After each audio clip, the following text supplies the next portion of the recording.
Thanks everyone for joining. We're just going to give it a minute before we kick off, and apologies, webcam not working, so you're stuck with the presentation.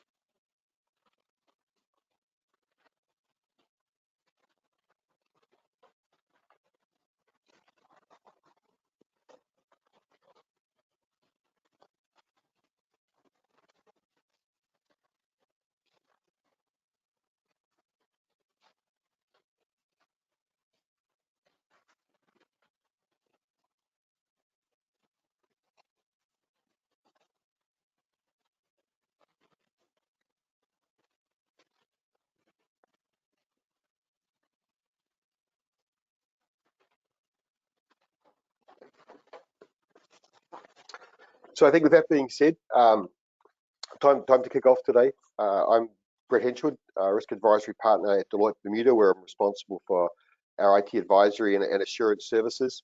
I'm also a member of the National Cybersecurity Board, which is the hat I'm wearing today, and we're really delighted to partner with the BEDC around these awareness programs we're doing. Just so happens it's actually Cyber Awareness Month, October in Bermuda and a lot of countries around the world. But we do see awareness and education as a continuous process, and we really are delighted. We mean that to partner with the BEDC and to be presenting a number of educational sessions, and long may they continue. So today is around supply chain attacks, which I'm going to define in a little bit. But I probably will touch on cyber more broadly as we go through the presentation. And please feel free today to drop any questions into the questions thing on the console, and I'll keep an eye on those and look to answer those as we go through. So, as I said, Brett Henshilwood, advisory partner. We're going to talk about supply chain attacks. I'll give you some examples. I think that's always interesting for me, and there are different types of supply chain attacks, so I think that makes it a bit real. Talk about some of the impacts, none of them particularly good, and then just some best practices to counter this risk. And what I'll try and do is try to keep it simple as we go through that, and that's no disrespect to the audience, but we need to understand nature scale complexity when we're talking about cyber. And I appreciate a lot of the audience aren't with multinationals and have IT security budgets that run into the millions or tens of millions, and that doesn't mean we can't do things to make ourselves a lot safer. So I'll try and keep it real, I suppose, as we go through this and right size it. So what are supply chain attacks? Well, this is really just understanding that, and particularly here in 2021, is that our organizations are really interconnected. And we can't just be concerned with our own patch. We have to understand who we're connected to, how they connect to us, and if they were to be breached, someone outside of our organization, one of our vendors, how does it impact on us? This is an area that has become more common.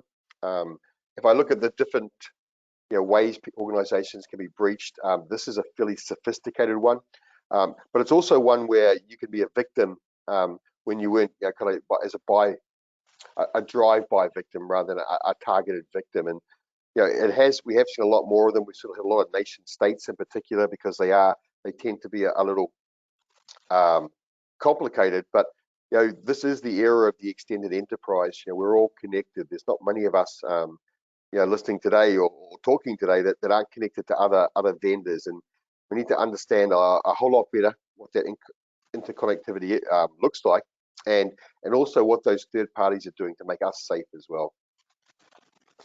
So there are a few kind of common ways that this happens, and I'll talk through some of these. We'll be sharing the slides afterwards if you want to read it. So the first is about hijacking updates, and this one scares me a lot because one of the things we've always told people to do is make sure you're patched, make sure you're up to date with your patching. All vendors issue security patches fairly frequently, and that's important.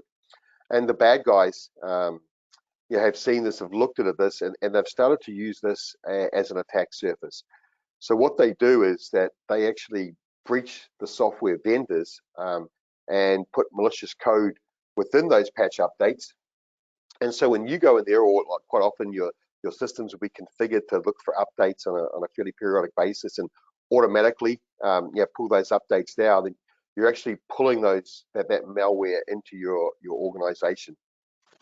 I think one of the great examples, and one that Deloitte was particularly close to, was the NotPetya attack in 2017. So what happened is that there was a big tax provider, a provider of tax accounting software in the Ukraine. They had like 1 million clients. They kind of dominated the market, and highly likely Russia, I don't put Russia here, but highly likely that at that time there were like political tensions between Russia and the Ukraine. And so what happened was that the software vendor was breached, and as clients of theirs went in there to update their tax software, they pulled that malware into their environment. And we had a client, which we can name, Maersk, who was one of the large shipping things. You'll see their containers on the wharfs here, and they actually ship 20% of the world's containers. So their Ukrainian office, just to give you an idea of the magnitude of these attacks, did all the right things they're supposed to do, went in there, grabbed the update for the tax software, and then that spread throughout the Ukrainian office. Just short of an hour, that had gone across every Maersk office around the world. They had a lot of other challenges. They had flat networks. They didn't have a lot of gates where people the software had to traverse to get through their network. So there were things they could have done to help themselves for sure, but in less than an hour they were down globally, and their website was down for a month, and it created global chaos. Big tailbacks in New Jersey on the docks because Maersk couldn't talk to their container ships and things like that. So just an example of where that was actually probably a targeted attack against a nation, I suppose, but got out into the wild really, really quickly and impacted all of us. Code signing, it's kind of linked a little bit similar to that. When we're going out there for updates, we're having a handshake between our environment and the external environment, and we both know the secret handshake, and as long as that secret handshake's okay, then we're pulling down those updates. In this case, the bad guys, and the example we use here is a very sophisticated Chinese group. They actually have the ability to get in the middle, to pretend that they know that secret handshake, and so we think we're shaking with somebody, we're actually shaking with them, and that gives them a way into our environment. As I said, fairly sophisticated breaches, but I think for all of our cyber posture, there's a lot of things, no matter what size we are, that some of the basics we can do right. So whilst I appreciate some of these sound kind of sophisticated, there are things that we can do to help ourselves out. And then the last one I'll talk about as far as common attack techniques, is around open source software. And I mention open source because we see a lot more of it out there in the world. And open source software tends to be free, tends to be where people have put their time and effort into developing something, happy to share it with people, and that's great. That's a really positive thing. And to think about what the volume looks like in the first 6 months of this year, there was about 1.5 trillion downloads of free open source software. But the bad guys are doing exactly the same. They're breaching that open source software. They're deploying some malicious code within there, and people are pulling that down as well. And I use the example we give here is in 2018, we used Python. Python is a coding language that's really, really popular in Bermuda for a lot of the insurance and reinsurance companies. And all they've done is they've gone in there, they've created some malicious stuff, and they've named it kind of similar to libraries that other people were using. And so we call that typo squatting. And I wanted to highlight that because that's something that we do when we do phishing attacks as well. We do simulated phishing attacks for people, and just when you think about long names, substituting maybe a G for a Q, your eye doesn't always pick that up. We're also in the area we live in, text speak. We're used to words not being spelt, probably correctly, and our mind interprets them as spelt correctly. And it just shows you how clever these guys are, but also how easy it is. If I look at the examples that we're talking about here, and how close they were to the actual library that people were looking, you can understand how these errors can happen if you're not paying attention. I pulled some of these examples.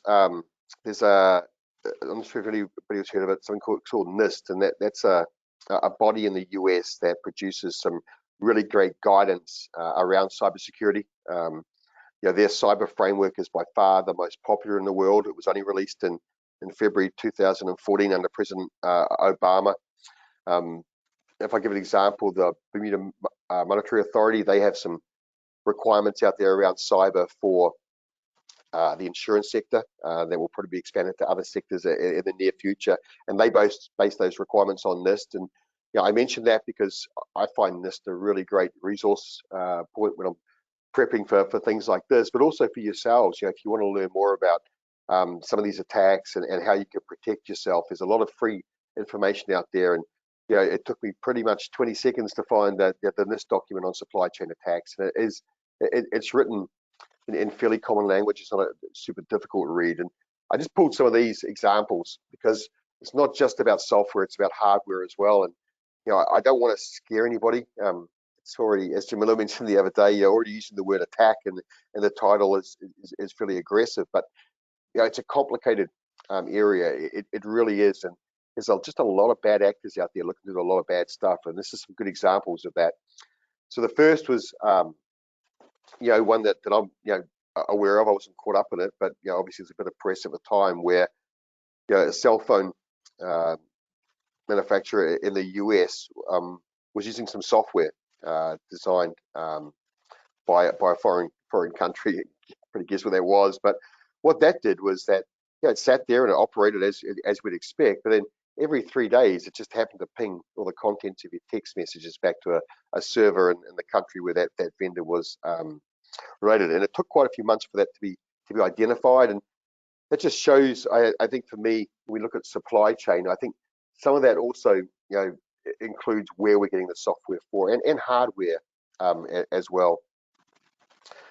SolarWinds, a lot more recent, a really big breach that some people might have read of. So what they did, we talked about the hijacking. So SolarWinds provided security software, some really good security software.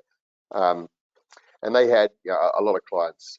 And what happened was the bad guys went in, breached their code repository, and embedded the malware in those patches. And so when you brought down the latest version of the SolarWinds software, which you're paying for, which you're using to protect your environment, you brought that malware in with you. And that attack, I think, pretty confident that was pretty nation state as well, and that was directed largely at the US government. There were a few government departments that were users of SolarWinds, and so there might have been 5 or 6 targets. It ended up impacting 18,000 of SolarWinds clients because the people couldn't be sure that the Department of Home Security were going to download that software. They thought they probably would. They didn't care who else was downloading it. So a lot of people breached, a lot of problems with a very small target in mind. Again, end user device malware. I think the message around there is, you got to take that step back and think about maybe some things are too good to be true. I know there's a lot of alternatives out there around the purchase of software. Some things might seem cheaper in that, but we'll talk about in a minute about vetting your vendors. But I think it's a great example where counterfeit software does exist. There's a lot more of it out there. Might be a little cheaper, might be like a vendor you're not used to, but we're all shopping on the internet these days. And COVID's really accelerated that process where we all have to be digital, and maybe we're looking at doing things and operating our businesses differently than we were 2 years ago. We might have had a strategic plan that, right, in 5 years I'm going to be online and all that. Well, we had to speed that up so fast, and it's difficult for people. So as we're out there looking for software, I think we just need to be cognizant that there is a lot of counterfeit stuff out there, and sometimes things are free. If you're not paying for something, then I think sometimes you are that product. So you need to be careful about that as well.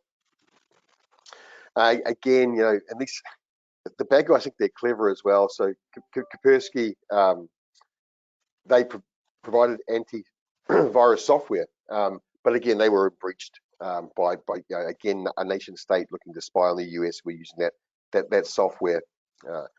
We see backdoors embedded in routine maintenance updates. I talked about that as well. We saw Capital One breached, recently last year in the US through a backdoor, and that had been someone that had worked at the cloud provider that Capital One were using, and had identified something while they were there and not put their hand up and then exploited it when they left. And we are all rushing to get on the cloud, but that's part of your ecosystem as well. So the impacts of our cloud providers being breached is part of this, what we talk about when we talk about supply chain attacks. And then the last one, I think this happens a lot more often now as well. When we're throwing things out, old things, and not cleansing them properly. It's something that we're seeing a lot more in the world of data privacy. There's been some recent examples involving MOD data and Ministry of Defence in the UK, believe it or not, where people are buying old computers and they haven't been cleaned properly, and there's sensitive data and things like left on that. These things are really totally avoidable. So what's the impact of these supply chain cyber attacks? Definitely data leaks, and I think this is a good example we use here around Target. I'm not sure if people remember that. Here we talk about Target settling $18 million in claims, but the fallout for them was much bigger than that. They were in the middle of expanding into Canada. Wasn't the only reason that failed, but it was one of the reasons. Just really poor timing. A lot of the C-suite, including the head of IT, lost their jobs, and they were breached by one of their vendors. So one of the vendors, they looked to get into Target, found the bad guys, found their systems pretty robust. They'd just been through some successful audits. They were good, so they actually breached one of their heating, ventilation, and air conditioning suppliers. And so the bad guys are always looking for avenues for the weakest link in any chain, and that's why we can put a lot of effort into making sure our link's really strong. But if we're then engaging with weak links that we're not monitoring properly or selecting properly, then that gives them that opportunity to get into our organization. Another great example was that professional services firm that similar to a Deloitte, and their Houston office, that they were breached, and the bad guys looked to get into their environment, and the wall was set really high. It's gonna be too hard to scale, not worth their effort. But they spent a little bit of time looking at user behavior in that organization, and a lot of people were getting lunch from the same takeout place, and they actually breached the takeout place and put the malicious code within their downloadable menus. And so a good example of these guys are taking the time to identify the weakest links in these chains, because there is money in it for them to be breaching us. As well as the data leaks, we see security breaches. Again, this is a way that a hacker gets unauthorized access to your operating system or through one of your third parties. This happened to Facebook.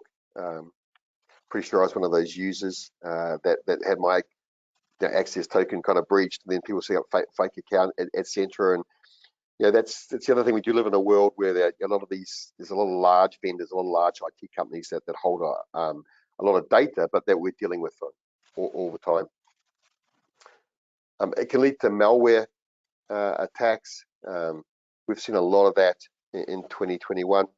We're seeing the ransoms that are asked for increase exponentially, unfortunately, and that's having an impact on lots of things. It's having an impact on the price of cyber insurance.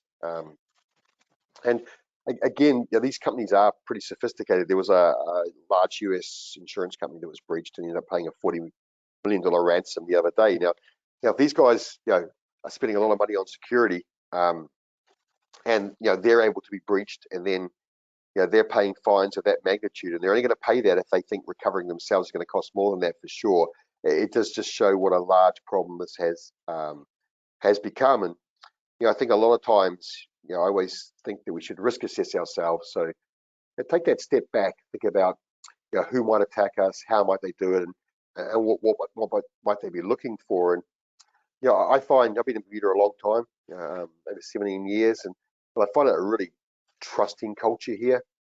And I think for a lot of years Bermuda was kind of isolated, a long way away from Small Rock, a long way away from everybody, and so there was really kind of security through obscurity. No one knew where it was, and that's good in a way, because that that makes you feel secure, and you were secure. But I think it's flipped now. I think it's totally different. I think Bermuda shines like a beacon. I think, I think Flora Duffy, the America's Carb, like there's so many good news stories, and just it's pretty, it's highlighted. And so that's the opposite now, and I think we are highlighted, and the bad guys don't have to be here. So I do think that my expectation, unfortunately, is that locally we would just be subject to more and more of these types of attacks. And lastly, mention phishing. Your third parties, that supply chain again. So sometimes they're breached, and then the phishing campaigns are launched from theirs. And so you're getting an email which looks kosher because it is kosher. It's coming from one of your trusted vendors, but they've been breached. Yeah. So again, I think actually we'll talk about training. I'll get to that in a second, I suppose. But phishing. It's not just phishing. I mentioned here about text, SMS messages. It's called smishing, voice messages, phishing. There's been a lot of that we've seen locally. We've seen fake bank messages. If your bank manager leaves you a voicemail to ring them back on this number, and that's not the number I'd ring back. I'd go to their website, I'd find the right number to ring, etc. We aren't immune to this, and there's a lot of it going on, and there's a lot more of it going on under COVID. So, what can we do to help ourselves? I think, I spent a little bit of time, the first part, kind of scaring people. But, I'm going to be honest, it is sophisticated. But there are things we can do to protect ourselves. But that doesn't mean we're ever going to be 100% secure, and we need to really accept that. But, we need to think about, take that step back, look at your whole environment, understand what that ecosystem looks like for you. Are there people that have access to your systems? And in a lot of cases, the answer to that is yes these days. So I think, the first thing for me to make this the right size for anyone on the call, for you to fit within your nature, scale, complexity, what you can afford to do, you've got to understand your environment just that bit better, and just how interconnected we've all become over the last sort of while. Because the simple fact is we can't afford to treat all vendors the same. We can't say every vendor's high risk. We're going to put all of our time and effort into. We just don't have the resources, the money to do that. So we want to focus our time, effort, our resources on those links in our chains that are the highest risk, and also those controls within our organisation that we can put in place to identify if our vendors have been breached. So I mentioned here, identify those that are crucial to your operations, and then just simply focus those efforts on higher risk. There's a really great document. I know a lot of people on listening won't be regulated by the Bermuda Monetary Authority, but that doesn't help you reading some great guidance they put out. And there's a fantastic guidance note they put out in 2019 on outsourcing. Literally just Google Bermuda Monetary Authority outsourcing guidance, and that to me talks through, does a great job of talking through the full life cycle of your vendor management, which is super important for all of us. And so that starts with thinking about, what are we going to outsource? Is it the right decision to outsource, process A or B, or to deal with this vendor? And then think about, once you've said, right, that's the right thing to do, think about the due diligence. And I think we do need to spend a bit more time on this. Again, it's more complicated. There's just simply more vendors out there, more options. A lot of the due diligence we're doing remotely, but there are sources out there, Trusted Pilot, things like that. Just check out examples that we can do. We just need to think about if we're going to engage, and especially if we're going to let vendors have access into our environment. Depending on what software we're using and how we're doing that, you owe it to yourself to spend some time and do a level of due diligence, because there are, as I mentioned, just so many companies out there, not all of them above board. And so I think we need to risk assess our environment, and then we need to think about exactly how we're vetting our vendors, and so we understand them just that bit better. And that's going to take us a long way down the path, and vendors should be used to this now as well. So some really large vendors, your cloud providers, your Azures, your AWS, etc. They'll have what we call SOC reports in place, so Service Organization Control Reports, and that'll be a nice way of you getting some assurance that they have adequate controls in place. But a lot of vendors we deal with won't have those in place. So think about what questions you can ask around their environment. We see a lot more formal questionnaires going out to vendors as part of that assessment process and how we're going to choose somebody, and that should focus on what cyber controls they have in place. Do you have a framework? Do you do staff training? Getting a sense for how secure your vendors are, and they should expect these days to answer those questions, because it's becoming more and more common. So and once we've made an assessment and we think about okay, these are people that we feel comfortable in dealing with, how are we going to monitor that relationship? What are we going to have in place to monitor that as well? I'm paying them some money for some services they're delivering, or some expected kind of services quality. Like, how are we going to monitor them as well? How are we going to know if they've got a breach? What are their responsibilities? And I think, again, it takes a little bit of time, but that's going to make us all a bit more secure as well. So getting those vendors, fundamental. And this is the one I can't stress enough. Super cost friendly, takes a bit of time, and this is not for supply chain. This is for everything we do in an organization. We've got to empower our staff a bit more, and not just while they're at work. I think these days we're all remote, or most of us are remote, and who knows how long that's going to last. But you got to remember, these people are at home as well, our staff, all of us. And so I think we need to provide more training, to be more aware, and we need to do that in our home as much as we do it at work as well. A lot of us got kids as well; they're online and stuff. So I'm just a big proponent of awareness training. I mentioned before about fake websites and substituting G's for Q's.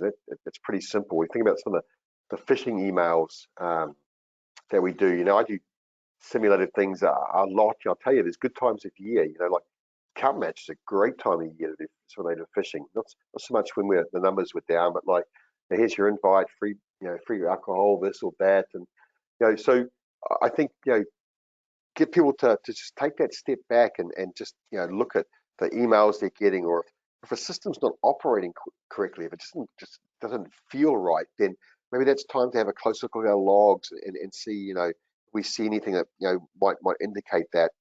I think we need to do the awareness training frequently. I say continuously. I don't mean every day, but I think we need to just to refresh until we truly have that kind of secure posture in all of our organizations. And as I said, I'm a big believer in taking that home as well. And give people guidance around use of passwords. Don't use the same password for everything. Disney Plus launched, I don't know how many months ago, 6 months ago, let's say, and there were a bunch of breaches of accounts the first week or so, and a lot of those were people that had been caught up in prior breaches, and so their email address and their passwords were out in the wild from 2016, and they hadn't changed it. They kept using the same password all the time, and so people just tried a few of those, and they got lucky. And those are the sort of things I think don't take a lot of effort, and I just encourage everybody to. So if it's not formal training, then just talk about it. Just give tips to people, etc. I think for me, this is the biggest thing. We can invest in expensive tools, we can do all of that, but just one bad click gets us in trouble. So if I was going to put a lot of effort in, I'd definitely put it into awareness training, which there are paid services out there. Some of the stuff you can do, you can grab materials off the internet and just do it yourself. I think you get a big bang for your buck. And again, I kind of mentioned this a little bit as we go through as well. I suppose the one bit I hadn't mentioned is we then need to think about what we do if we do have a breach. What does our incident response look like? Who are we going to pick up the phone to, etc. And I hate saying it, but I'll say it again. I think sometimes it's a matter of when, not if. we get breached. As I was just checking, there's been a number. Sorry, but if I think about even the last week, so Sunday, the Pandora Papers broke. So very similar to the Paradise Papers, and then the Panama Papers, and then the Pandora Papers, which was just similar jurisdictions to ourselves, BVI, Belize, etc. I was just doing, just checking the cricket scores actually on BBC just before I came on here. I see one of the online gaming things was breached today as well, or yesterday, with a bunch of data as well. And so my point there, I think, for a lot of us, and I mentioned at the start that we didn't have to be specific targets, the drive-by thing. So I do think there is an element of when this happens, not if it happens. And if that's the case, then we need to start giving some thought as to what we do when it happens as well. How do we respond? We can't, it's a really, and I've spoken to some people that were involved in the Pandora Papers, over the last little while. It's a really stressful time, and it's the sort of stress where you're not always thinking clearly. And so if the first time you think about what I'm going to do in the event that an incident happens is when it's happening, you're not setting yourself up to succeed, to be honest with you. So you've got to give that thought when you're nice and relaxed and the blood pressure's down prior to the event. Some of these simulation exercises, again, I'm not sure, can be expensive. You can do a bunch of really great tabletop exercises, but even just talking through with your IT people, people like Deloitte, whatever, just so you know what you're going to do if something was to go wrong, I think is fundamental as well, because it could happen any time. And I'm a little ahead of time, actually, to be honest. So I'll spend a little bit of time on this and really just talk a bit more generally about the basics, because I think we need to reinforce those. It does mean there will be plenty of time for questions if you want to drop any of those into the chat. So just the basics. So, people should have the right level of access. That's within your organization, that's outside your organization. So let's just make sure we don't give kind of admin rights to everybody. This is one of the biggest failings I see in a lot of organizations. Sure, giving everybody admin rights makes it easier, they can do lots of stuff, but those are the privileged accounts we refer to that have a lot of access, that if they are breached can really cause harm within your organization. So the concept of least privilege, people should have as much privilege as they need to do their job, and that's it. Really needs to be enforced. Again, that costs you nothing. It costs a little bit of time to make sure. You should also check it periodically to make sure something hasn't gone wrong, or people haven't got elevated privileges over a period of time. But sometimes we grant access to consultants and we don't remove that when they leave or when we stop dealing with them. So again, just making sure you manage your accounts properly just really takes a little bit of time. To think you need money at all. Easy to do, but really, really powerful, and really makes it difficult for the bad guys. Never use one account. There's no audit trail. There's nowhere to track who's done any behavior if we need to after the fact. As soon as you're using one account, then that password gets around really quickly as well. And so everybody should have their own account. It makes it clear. It's the same for vendors as well. I know it's difficult for a lot of the IT companies out there that have lots and lots of clients. It's tough for them. But I think they should expect you to challenge. You shouldn't have if you're using Brett IT services, that account should be from the individual, not from Brett IT services .limited, and it should be limited to the individual using it. I mentioned about the vendors' security postures, and again, there's some tips on how you're assessing those vendors. This is a tricky one for me, as I was just jotting this down in advance. Yes, we need to keep patching, because there are always flaws identified, and the vendors are releasing fixes to those on a fairly frequent basis. So 100% we need to keep up to date with our security patches so we are protected against those flaws. But then at the start of it, I mentioned about the hijacking and how the bad guys are breaching those third parties that provide that software and infiltrating their patches and dropping the malware in there. So we need to understand that's a risk, but it's nowhere near as big a risk as not keeping up to date with your security patches. And then there's other things we can do around logs, etc. if we were to bring malware within our environment. Another thing I see quite commonly is if we're making changes to systems, we don't always test those thoroughly, and we might be solving problem A but creating problem B. So I think it is really important that we both test those changes thoroughly, but also make sure we haven't granted elevated access rights as we've been doing those changes. And linking it to the first point, I see this as a really common vulnerability in a lot of organizations where Brett's a normal user, and because we're doing some changes, we give them some elevated privileges to test a few things, and then we never, so we make them an admin or whatever those elevated privileges are called, and we never drop them back to normal user after that. So I think test our system configuration changes, but also be aware of where you're giving any elevated access rights to people or more powerful accounts, and make sure that's limited just to the time of that change, and then taken off them.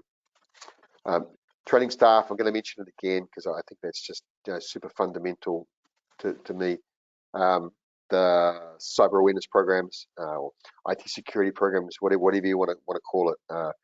At Deloitte, we used to have great posters. Your password is like your toothbrush, changing every 90 days. I mentioned that because there's different things that resonate with different people, and so I think you've got to think about mixing up how you do some of the training, because not all things fit with all people. Clearly for me, because that was about 10 years ago, that's something I remember, which is great. And then I mentioned about passwords. We do need to think about how frequently we change those. I don't like people using the same password across systems as well, because then once you are breached or it is known, then that makes it very easy for people. What's more important though than how frequently we change it is how complex it is. So you're much better off to have a complex password that you change every 180 days than a simple password that you change every month, for instance. January, February, March, etc. Which is, believe it or not, mistakes people do make. So so think about your password policy for all of your devices, for all of your organization, and I would settle on more complex, less frequent. Now, complex can get tricky because we don't want people writing passwords down if they're forced to have complex passwords and change them too often. That is a risk. Personally, I like phrases. I like to join 2 or 3 words together and use some special characters for some of the letters and stuff. And I find I get to 14 or 16 characters of a really complex password that would be super hard to break, really easy, and literally I still remember it. So that would be my personal tip: is password phrases are a great way to get to a length and complexity that makes you a bit more secure. I think a lot of our tools keep logs, but we don't always monitor those. I think some proactive monitoring is good to identify things that are out of the norm. For instance, there's simple logs on your firewalls around your organizations that will tell you how much traffic's going through. If you're seeing spikes in traffic where you don't expect it, that could be a sign that there's some data leakage going on there. They're also really useful for identifying when breaches have happened, what actually happened, and I think that's important. I think the how a breach happened is important in any incident response, because what we're looking to do is make sure we close that gap to make sure that breach doesn't happen again. So that gap in our environment, someone's exploited it, but we're going to close that so they're never going to exploit it again. Those logs can also help us identify what was taken. That is more complicated, to be honest, in an incident response world, but sometimes we want to know that. And then just lastly, we just to be a little bit better about securing our data when it's in transit and at rest, and also backups. Back to the basics again. I think keeping quality backups in a different location. So just the basics around backups. You want them to be not subject to the same, the risks that your data is. So, don't keep them where the server is. Keep them somewhere else. A lot of times, backups are now kind of digital rather than tape, like as back in the day. But it is important to think about the frequency of your backups. By far, the easiest way to recover from an attack where people may have, for instance, encrypted your data, your environment, so you can't operate, is to go to that last solid restore point and just restore your whole environment. Now, that's fine if you did that yesterday. That's tough if you did that 3 months ago. So just get into that, that cadence, and make sure you have that thing of frequently backing up. Tools can be set up that way. Storage is a whole lot cheaper than it used to be. And then let's think about when it's in transit as well, how we're sharing data with people. If we're using USBs, if they're password protected, email, making sure we're using a secure email service. A lot of good things have happened with the cloud around Office 365 and security, etc. None of this is extra cost anymore. It's just a natural evolution of better security from the vendors we deal with. So take advantage of that, but you've got to make sure those settings are turned on or you're using them appropriately. So with that was kind of the end of my prepared slides. Maybe delivered a little quicker than I anticipated. More than happy to take any questions if anybody wants to type.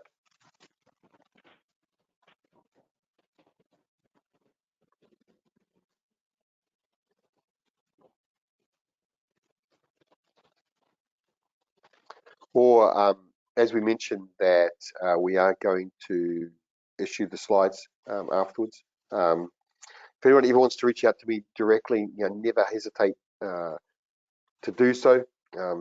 Just a big shout out to my colleagues on the National Cyber Board.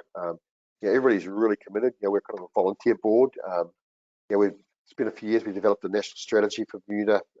We have initiatives underway all the time looking to kind of elevate our security posture. Everybody's really a pleasure to work with, really committed. And there's no point in some international business company with tens of millions being secure and the rest of us not. This is definitely a high tide raises all ships sort of scenario. So we'll continue to do any of these sessions for the BDC. If you want any specific topics, I'm sure reach out to them, suggest topics, reach out to me anytime. We really do care about keeping the island as secure as we can. And I think again, it's on the negative side. I hate to leave that way, but because I think the breach on the weekend, and if no one's read up about the Pandora Papers, have a read. There's articles everywhere. Just shows again, I think, how kind of we shine a little bit as a target for people as well. There's lots of different motives for bad actors out there. Clearly the International Consortium of Journalists think it's somehow in the public interest. Then there's hacktivists out there that just don't like, various people just do it for them.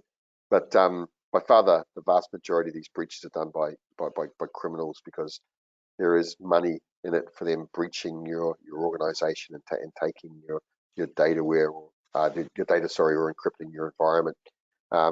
There's inquisitive kids playing with software. There's just lots of different people out there.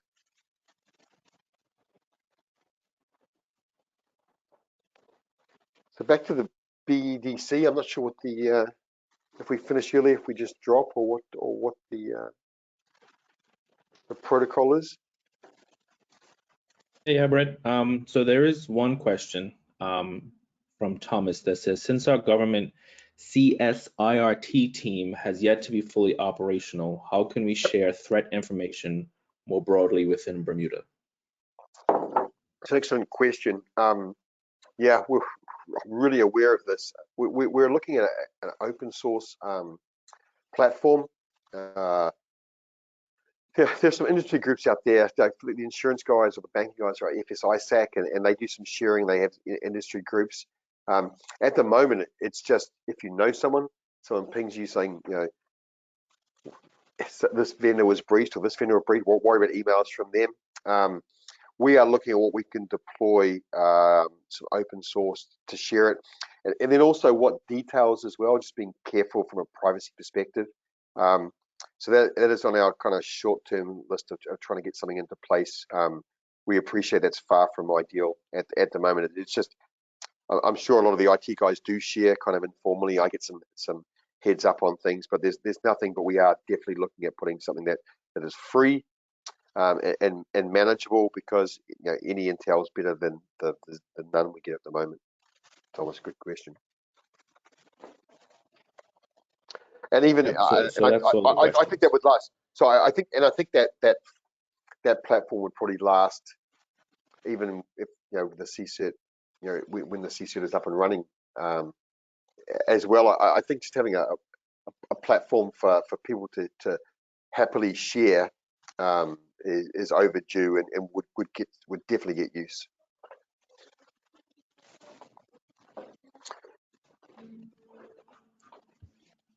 Yep. So those are all the questions. Yep. So yeah. So again, okay.